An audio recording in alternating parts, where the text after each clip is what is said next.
Hi, I'm Peter Wharton, Managing Partner of Antal International Geneva, and today I'd like to share my view on the importance of company culture and values in attracting best-in-class candidates.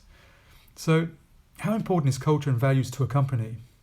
In business in general, you look at Netflix, and they've often reported that the reason for their successes are driven by the strength of speed that comes from the majority of their employees being aligned and so have collective strength.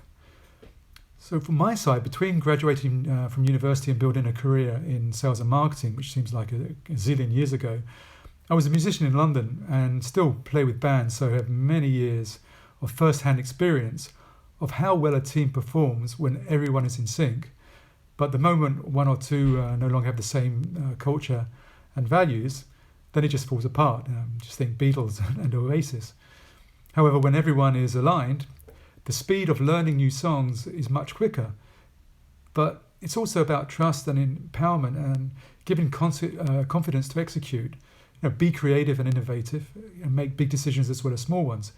It's the same for businesses, and especially for companies scaling up. It's 100 more times important. So, you don't get more than a couple of chances to get it right. Whatever size of the company, defining, communicating and sustaining the core values is essential. It's not an easy task and can take an enormous amount of time and effort to define and implement, but it's critical for short and long-term success. The key to a successful organization is to have a culture based on a strongly held and widely shared set of beliefs that are supported by strategy and structure. Defining company culture is important, and not only for staff retention, but also for identifying the best talent that will make a difference when joining the company.